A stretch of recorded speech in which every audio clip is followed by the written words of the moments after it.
everybody. We are starting our live conversation about love, peace, and unity.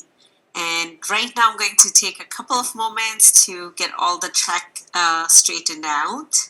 It seems like we are live right now. Okay. And I am going to tag my friend Nefrit and our amazing guest with us, Michelle. So while Alia is taking care of the techie side, just going to introduce our friend, Michelle Ledbetter. She's a hospice nurse. Went through a transformative, life-altering journey after a near-death experience, and we're very, very excited to have her here today on our Peace, Love, and Unity Talks to share her message of love with us. So once we all finish all the techie stuff, we're going to delve into Michelle's amazing story, and I'm really excited to see where the conversations take us. We never have a script for this. We never, prepare ahead of time. We just sort of let the divine love kind of lead us. So you never know where it's going to go. But I'm excited. So Michelle, Leah, I'm just waiting on you. I'm just working on tagging Michelle, and then I'll be tagging you. So anyone who's watching, please bear with us. Yeah. Oops. And by the way, we were just talking about it. Alia and I are going to record these conversations, and there are plans for the near future to start it as a podcast.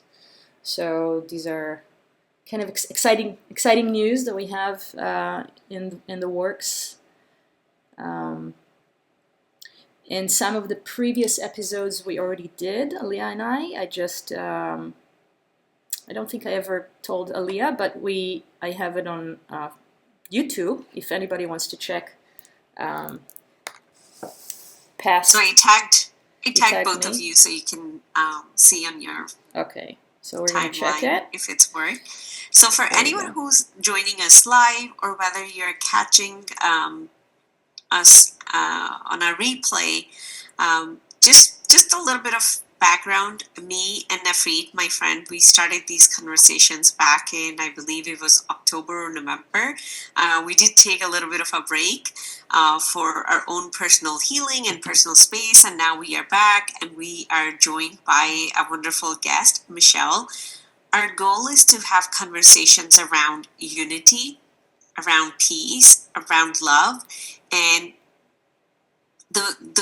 what got us both so passionate and started to talk about things. There's so much division in the world. There's so much chaos in the world. It's been from the start of humanity. It will stay there. But what is something we can do, especially both of us, we're a parent, what can we do in our capacity to create a different kind of world for our kids? And that is to realize you and me are not separate. That is just an illusion. We are together. So we have had other guests. Pastor Ellen joined us in the past, and today we have another amazing guest. We will be having solo conversation where it's just me and her.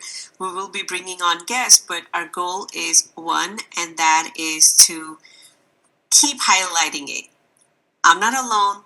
You're not separate from me. We all are one, whether we like it or we don't like it, but that is the universal truth that we all are here to embody and experience at some point in our life. So, Nefrit, did you check? Are you live? Yes, it's okay. On for me. How about you, Michelle? Yeah, we're good? Okay. Okay, wonderful. I'm going to start recording because this is going to go eventually on our podcast. Recording in progress. So welcome everyone. Hello everyone. This is Alia Jamal. I am the love coach, and you are joining us for a conversation about love, peace, and unity. And I am joined by my friend Nefrit. Nefrit, would you like to go ahead and introduce yourself? Yeah, hi everybody. I am Nefrit. I am a writer, musician. I'm an advocate for eating disorders, recovery, and late identified autism awareness.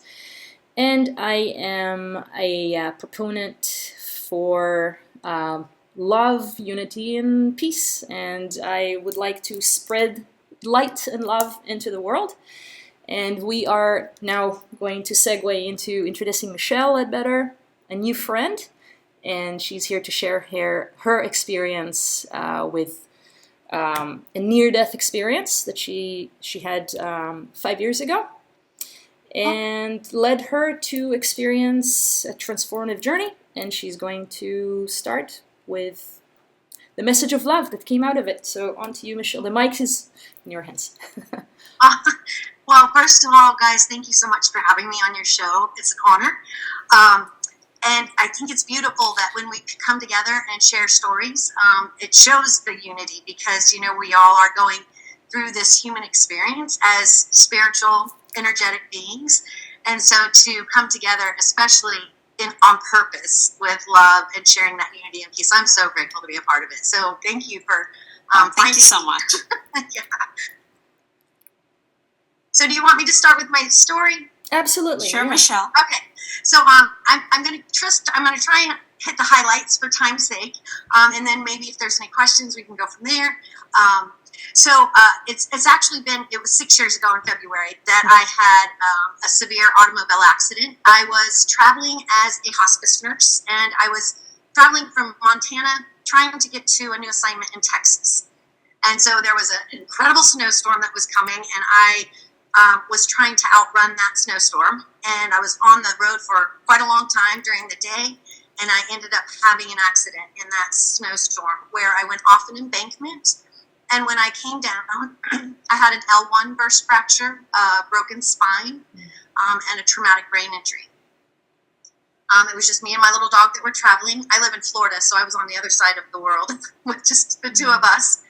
And so when I first, I was following truck brake light, not their brake lights, but truck lights to try and stay on the road because the snow was just blowing sideways. It was very hard to see. And so I was focused on those red lights, and he went up over a pass, and I missed it. So I woke to the first time to the paramedics trying to get me from the car.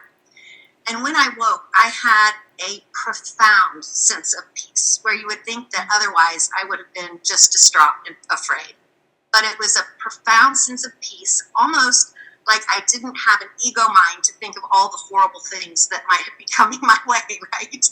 But just felt that I was in the presence of sacredness. There's no other really way for me to describe that.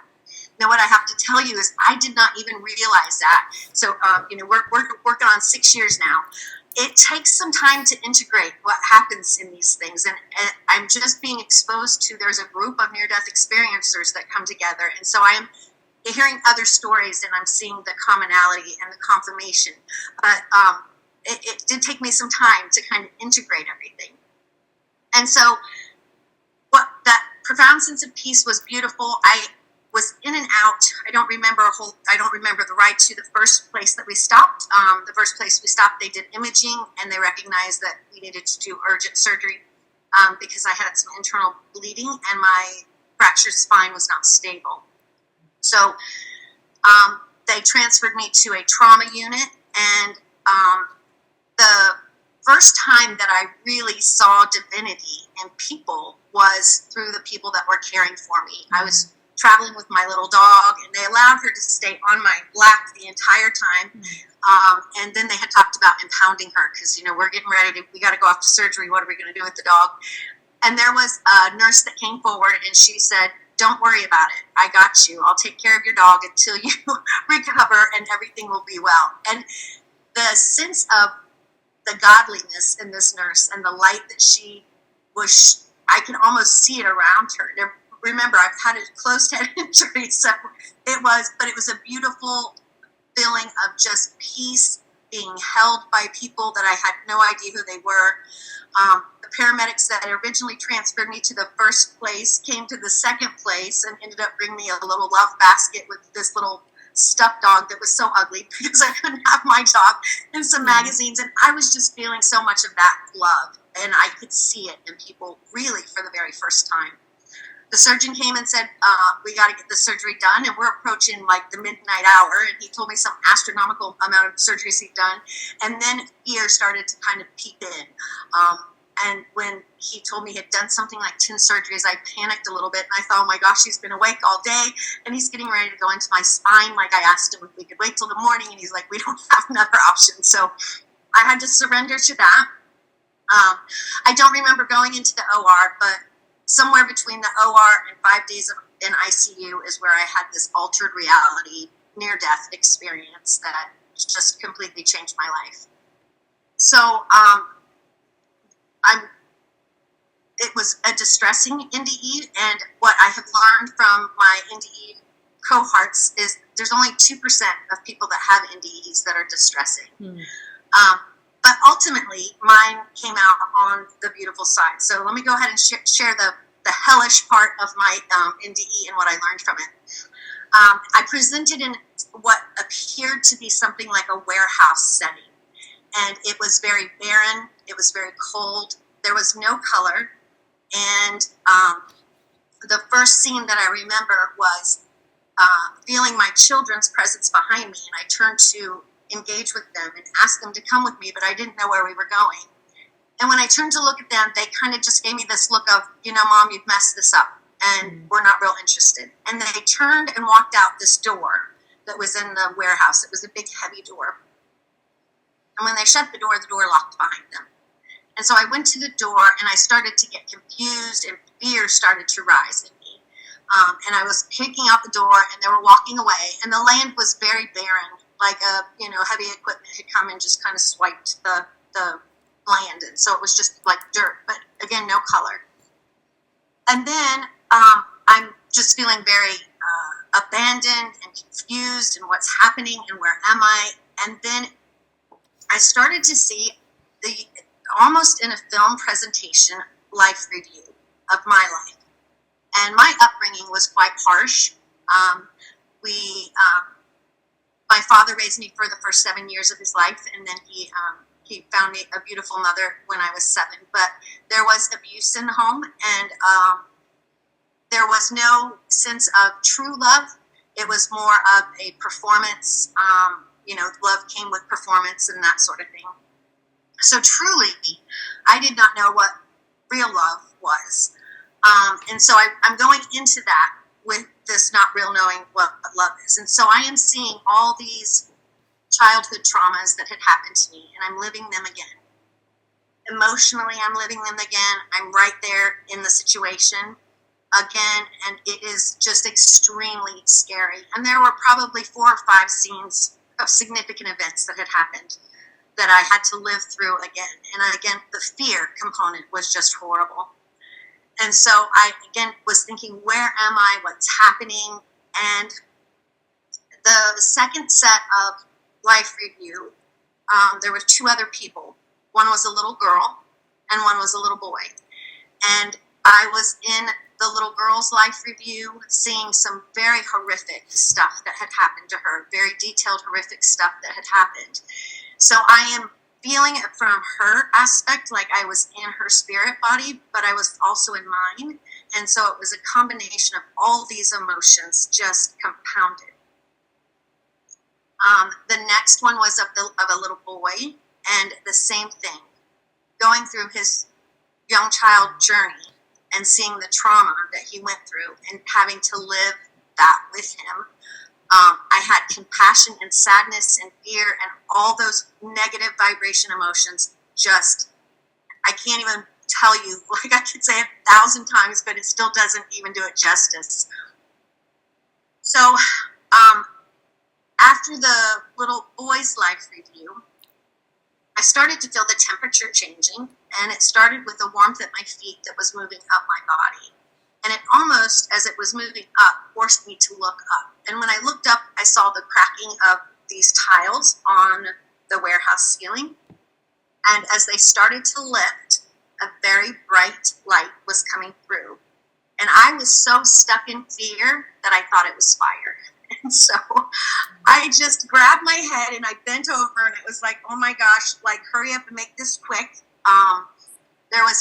It was just so much fear that was going on, and it seemed to last forever and not too long at all, if that makes sense. Time is so elusive in this. You're not sure where you are in the whole time thing.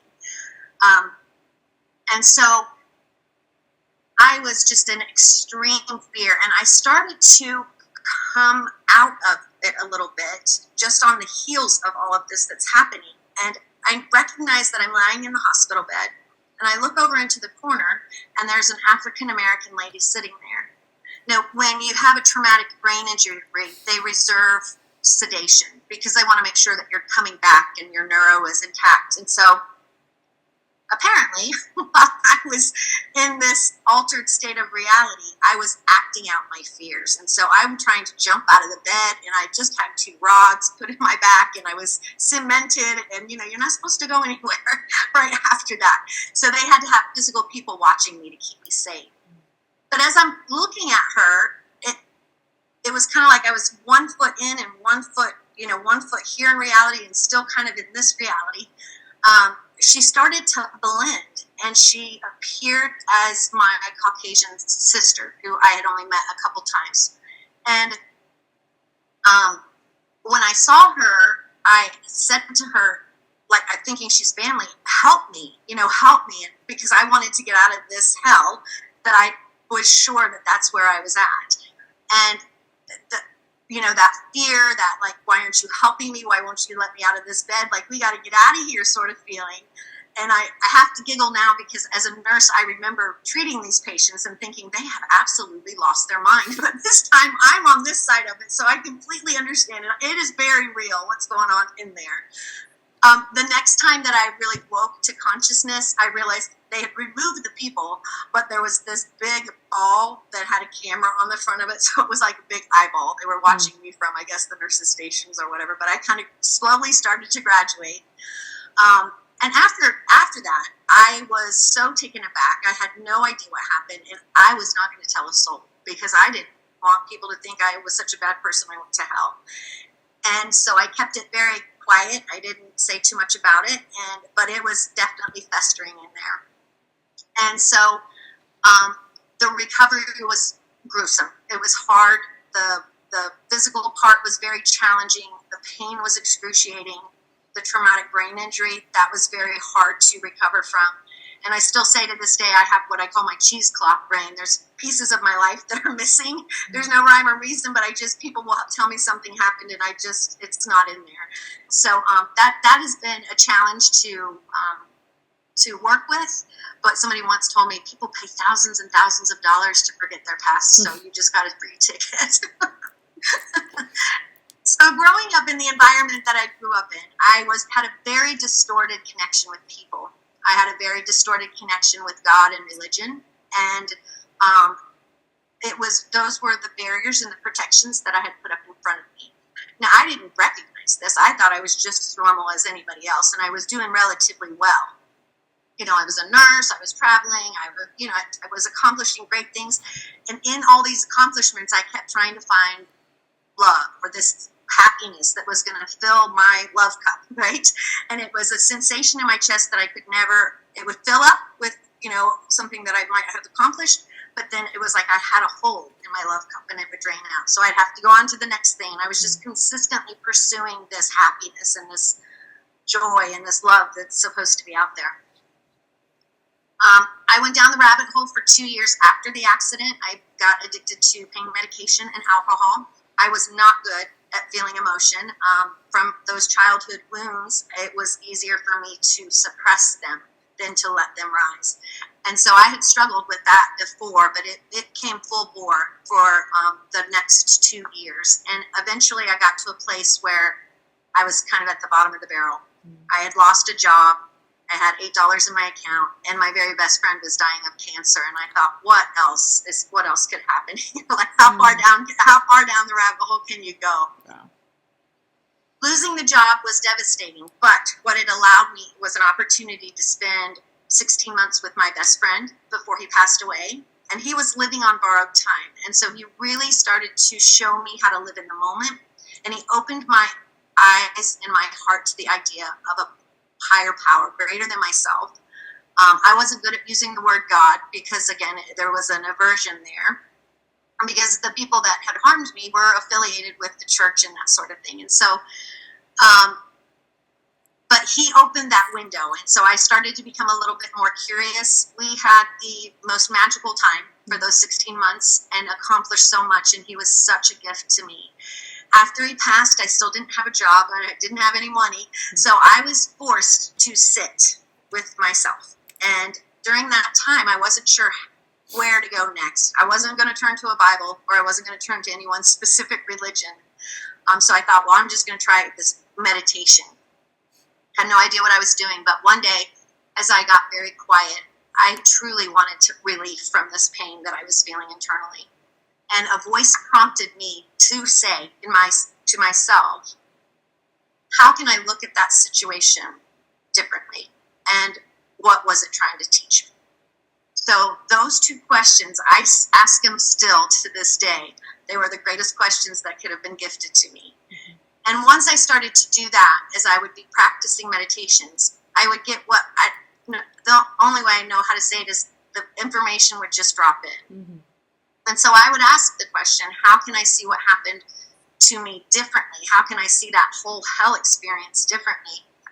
And what I recognized and was told is that when the light started to come through, that is actually when color started to appear. That was the first time I saw color. And that light had an orange, yellow whiteness to it that I've never seen in my reality, but very bright. And it was truly the light of God, the light of love, the light of universal consciousness, whatever you want to call that breathes through all of us, trying to shine the light on the soul of my belly where all my wounds were, so that we could bring them up, look at them, and have them healed. Well, that was like, well, that was a hard way to do it. That was my first response. But what ended up coming from these meditations was when I had to go back through the little boy and the little girl's events during a meditation. And during that meditation, something shifted, and the compassion that I started to feel for them was overwhelming. And this love that I did not even know existed just started to fill me. And I saw them separate from me. I saw them as hurt human beings that were doing the best they could with what they had to do whatever it is they felt they needed to do, gain control, or whatever it was. But it separated me enough so that I wasn't so emotionally engaged, and I just saw them as divine sources of the divine that we are all connected to, right? We are all an extension of that, just doing our version of life. Then we're going to take that back, and I believe that's how universe, love, God experiences it, is through all of us. And so I also started to see the relationship between the dark and the light, and how imperative it was that all of it has to be all encompassing, because we couldn't know this love that I was exposed to without the darkness. And so now I am so grateful for the people that actually caused harm, because without them, I wouldn't be where I am. And I couldn't honestly say that in my way of being before this accident, there were things that I had done, not, of course, as severe as that, but I had done to leave people feeling that they were either abandoned or, that sort of thing. And so I started to see the parallels. I started to see the mirror. And it was the most freeing thing gift I've ever been given, because now there's nobody that is holding me in hostage to anything, because I've been able to release it. And what I know is everybody has access to this. I did not know that divinity resides within us until I started doing these meditations and was given that. By the way, I see this smile on everybody. The divinity within all of us. I see Alia smile, and I smile. Yeah. So it's a beautiful place. You truly see the divinity in all people, even when they're misbehaving. You can see their boo-boos and their wounds, and you're able to usually look past that. Now, I'm not going to say I don't get triggered, because I still do. Wounds are deep, right? But essentially that's what happened. And so I really started to turn and try to live from that place and come from my heart space instead of my head space, because what I realized is it was just a shift in perspective. It was just me shifting the story to the truth of what it was. These were two hurt human beings, and hurt human beings hurt human beings, right? It's just part of the process. And so the blame and the guilt and my worthiness left me when I released them. And so it's a powerful, powerful place to stand when you can truly let that fall away from you and recognize that even, to play a villain in my story, I had compassion for that. Like, wow, if you signed up for this, I'm grateful that it was you and not me that had to play such a villain, right? But that even in the villain aspect, the love that came from that, the love that I learned from it, it's like, wow, they're just my greatest teachers. So it's a hard thing to wrap your mind around, because we're put into this world and we are conditioned in a fear-based reality, and that's where we function from. That's kind of the veil that we have over us, and so a lot of the way we view life is the way we were brought up, the things that have happened to us as children. We carry those until we're able to release them. And sometimes we don't even know that we're carrying them until something big happens. But I believe that you don't have to drive off the side of a mountain, break your back to get the message. So thank you for having me, and thank you for being given the opportunity to kind of help share on how I got there. Maybe we can go through that. Thank you so much, Michelle. Thank you. Thank you so much for taking the time and sharing, and especially sharing the realization through it. Those are the nuances we miss, because even if someone is not going through what you went through, it's happening. Spirit is talking to us every single day, and I feel like from your story you were cracked open. Absolutely. And it's now you're just open. Now you're love. You have seen who you are. You have remembered who you are. Exactly. And it really is about remembering who we are, that we still have that divine connection. It's right there. You just tap into it. So, and so many of us, I think, don't know that it's right there. Michelle, I'm really curious, because I've been really, really intrigued by near-death experience stories of people. I found it very inspirational, because I got to my connection to the essence of love within me, and understanding intuitively that it's connected to a divine love that is, we are a part of. It is us, we are it, and we are all connected through it. So also intuitively, through my own very almost near-death experience, I found myself on the brink of death, not from an accident, but from anorexia. And through my healing journey, I found my way to love. But I was listening to near-death experience of other people and found it very inspirational, because it kind of reiterated what I've experienced it too. And most of the stories that I've heard, and like you said, it's 2% of people experiencing a hellish experience, like you said. Most people that I heard of experience an unconditional love that they meet, which is God, love, whatever you want to call it. I feel like it's all the same source. I think we're all on the same plane.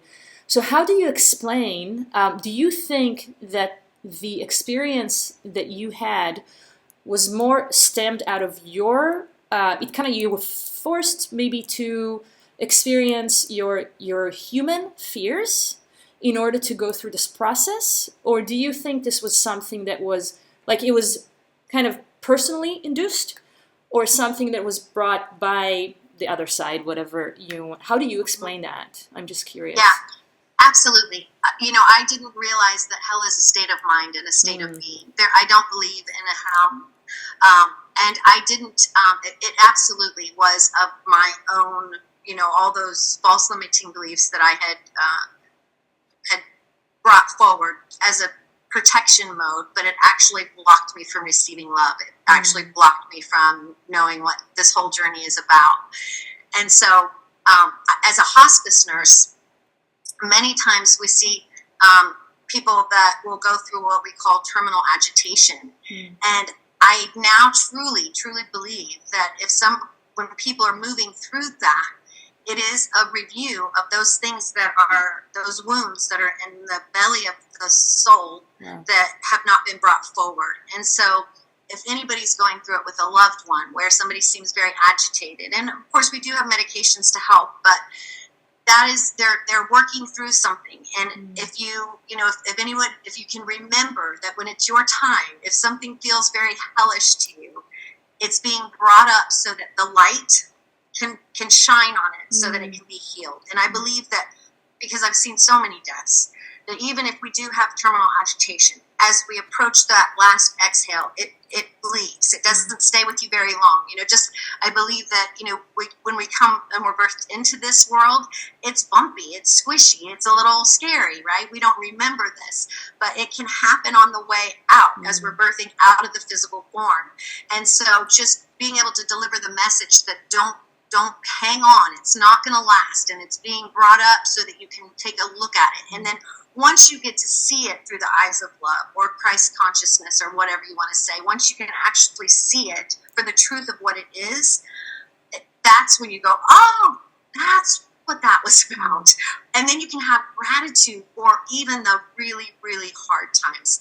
So I want to share that with people. If they have a loved one that's going through that, or if they find themselves in that as they're moving through their transition, just hold on. It won't last. And it is being brought up so that you can actually look at it and heal it. Yeah. One of the things I wanted to say when you said, it's a state of mind, you're speaking my language. One of the things I teach my clients, and I practice myself, that, our work here is to create heaven on earth.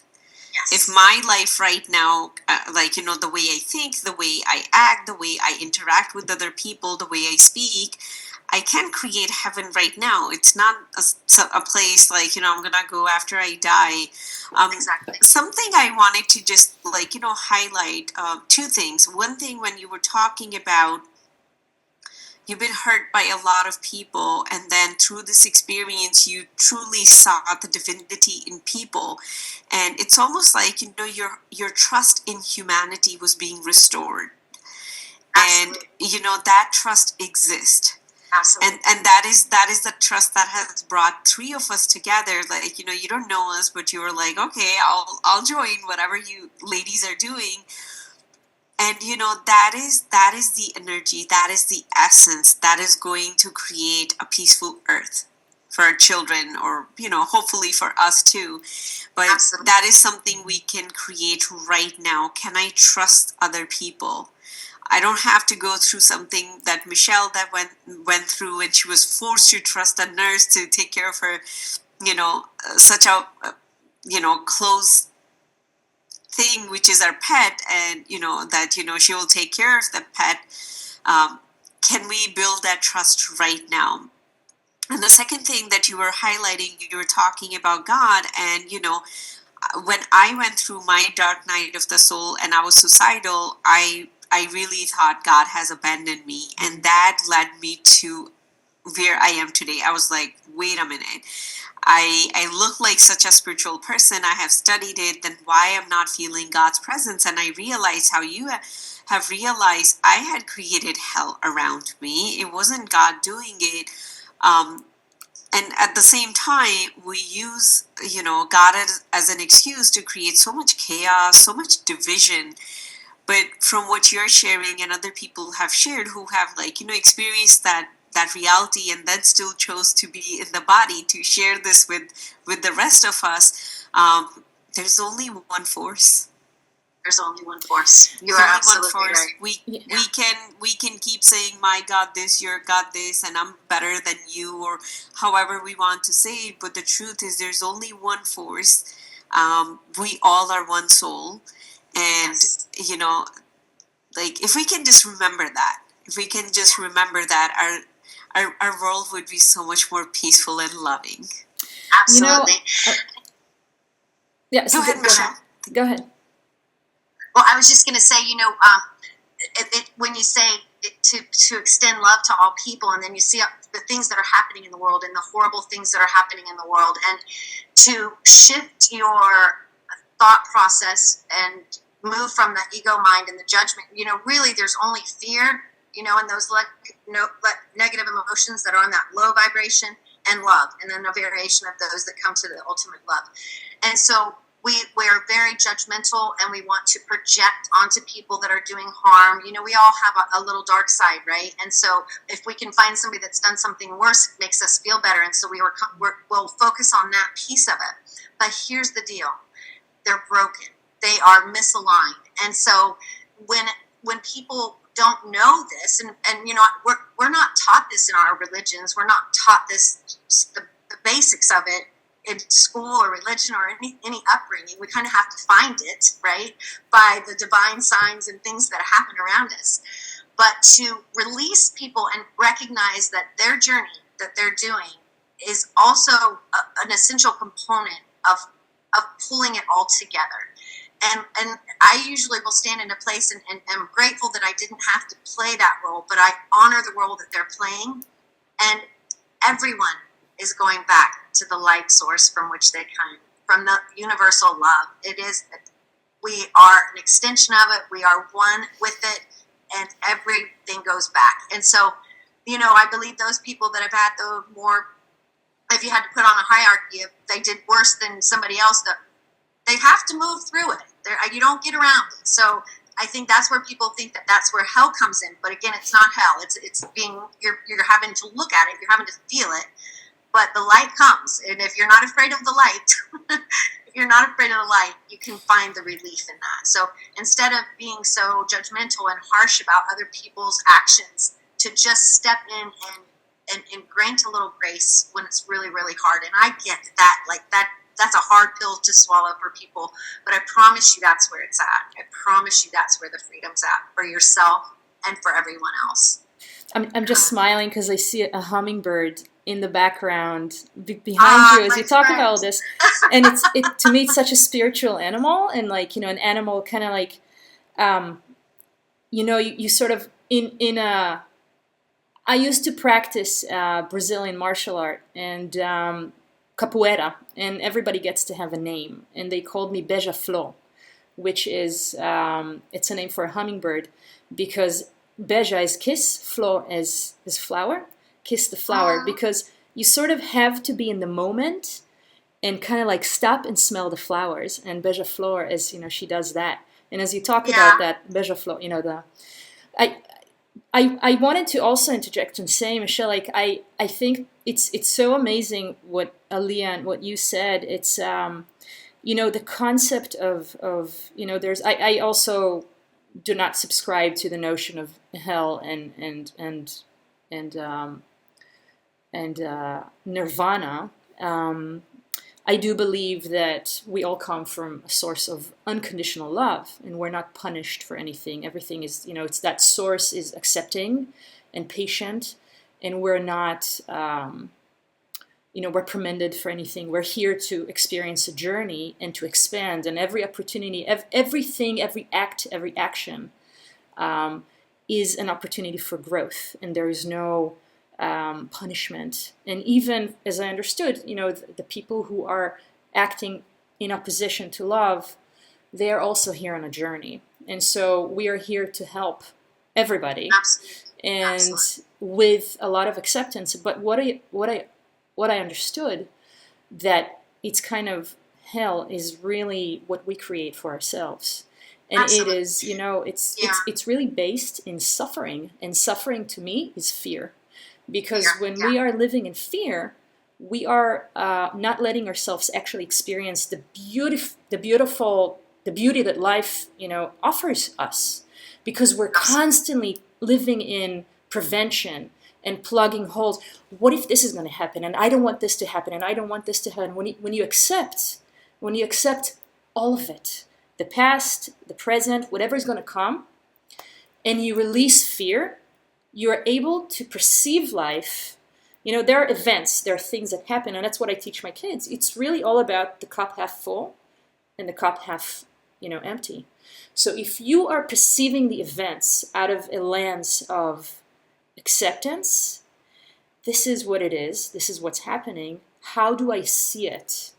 This is your perception that is going to enable you to experience this earthly experience as heaven, and with all the beauty, with pain, because pain is part of life. You cannot take pain away.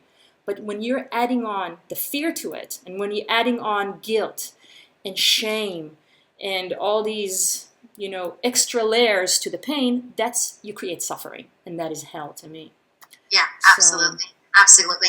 And, we're talking about, so I'm sure that both of you have times in your life where it really is just a misalignment, right? Mm-hmm. And so these people that are doing all these horrible things, they came from the same source that we came from, but they're misaligned because of whatever's happened, their story has been. And pulling back into that alignment, I was given a little tidbit in one of my meditations where our emotions are our internal guidance that are given to us to let us know like where we are in that alignment thing. And if we're on that low vibration of, hate, anger, fear, resentment, trying to get back, those sorts of things, that tells you, that's like God, life, whatever, saying you're looking at it through the wrong lens. So you know how that feels, right? And then if you can move up the vibrational scale and find your joy, you can start to live life in the present moment. And you know exactly if you're in alignment or if you're out of alignment, if you're in fear or if you're in love. And essentially those are the only two. And if you're not in love, then you're in fear mode, right?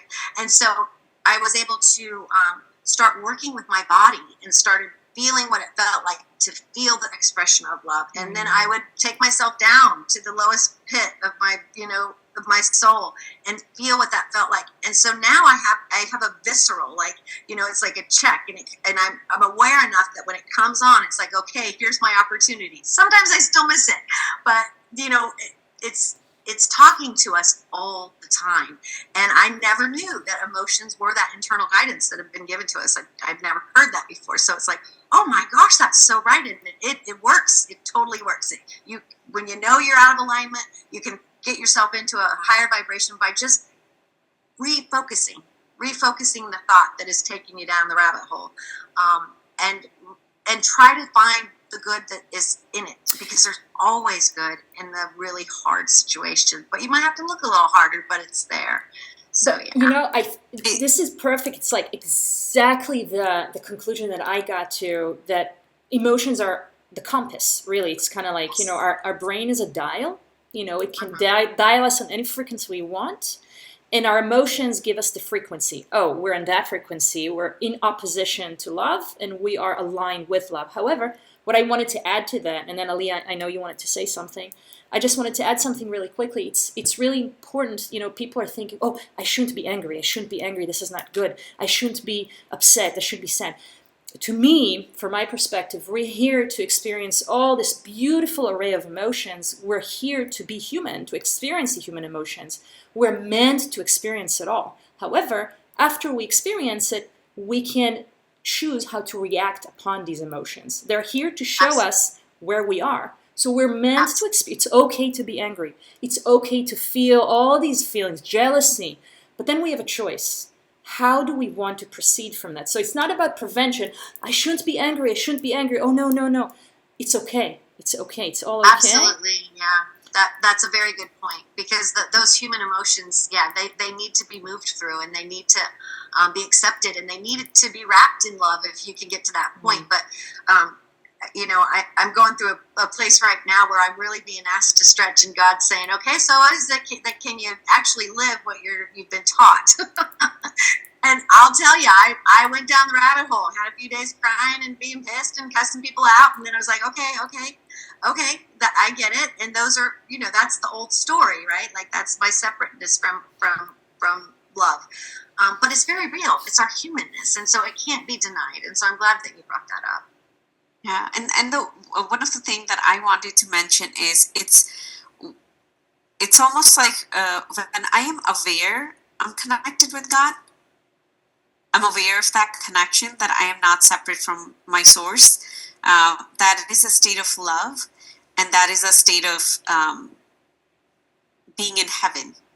Yes, And And then something happened in my environment because I'm in a human body. I get distracted. It could be a bill. It could be, something that happens with our career. It could be a text message.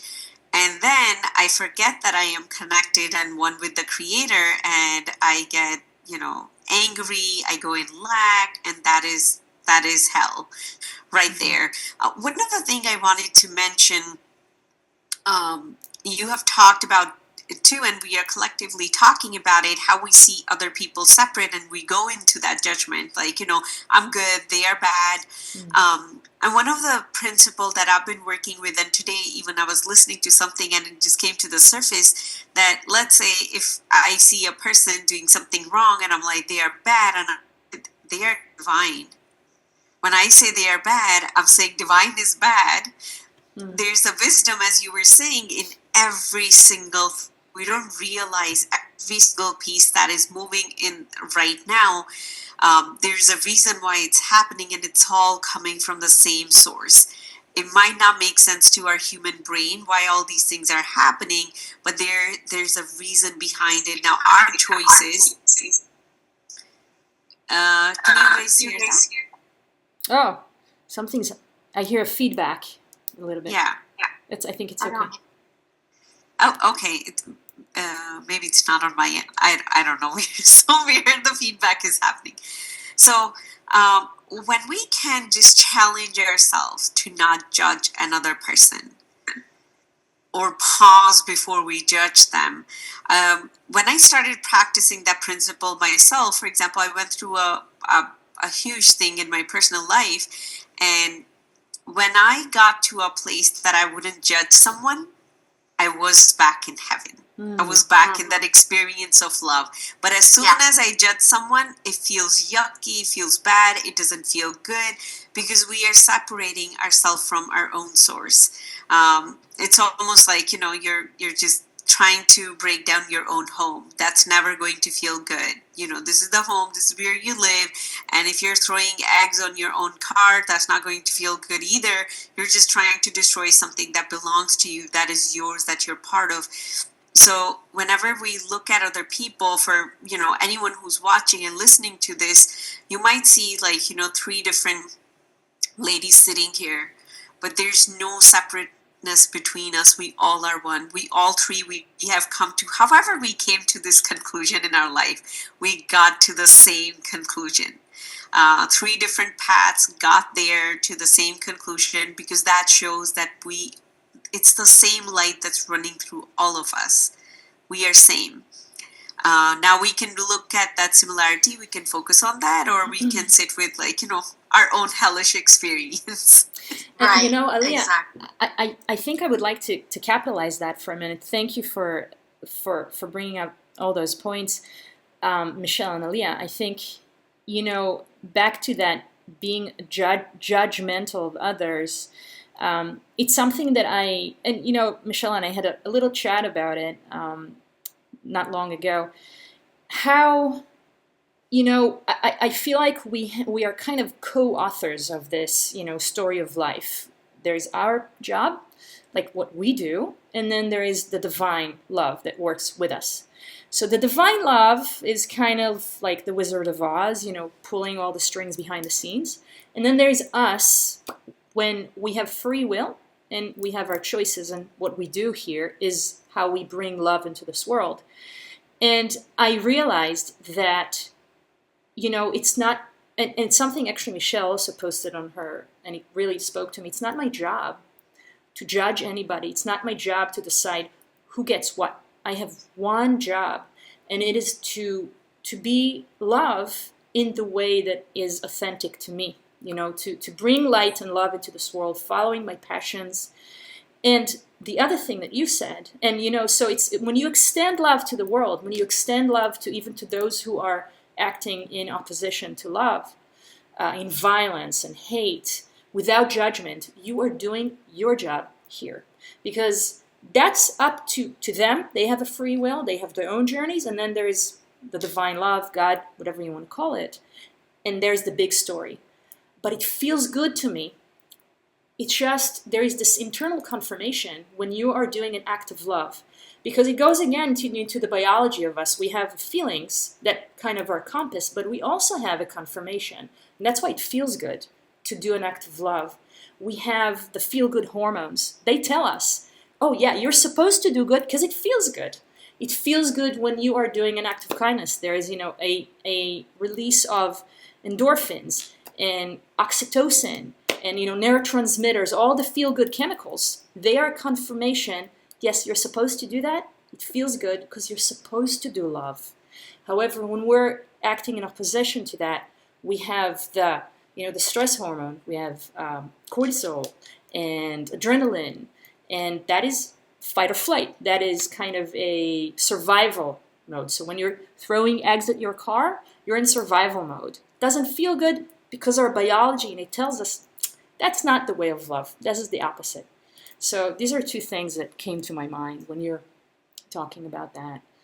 Thank you so much, Nefrit, for sharing that. So we are going to, start wrapping up. Michelle, thank you so much for sharing the wealth of wisdom that you have shared with us.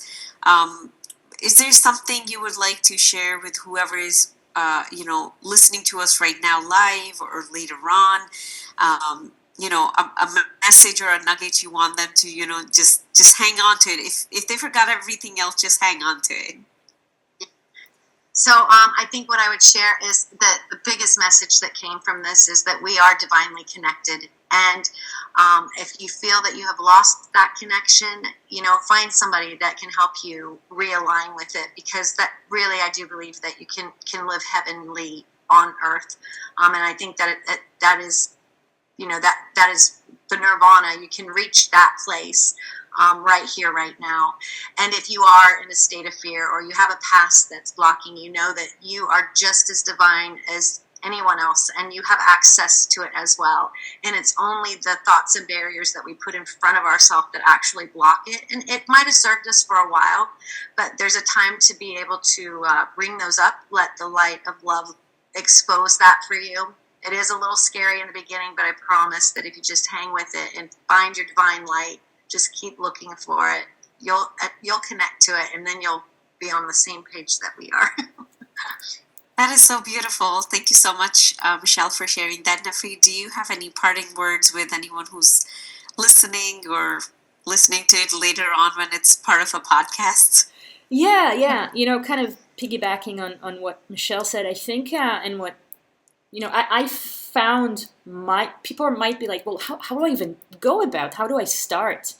I think for me, that also the journey started with meditation, as I see with Michelle as well. And there's so many ways to meditate. And somebody asked me, how do I meditate? I can't even sit down with my eyes closed.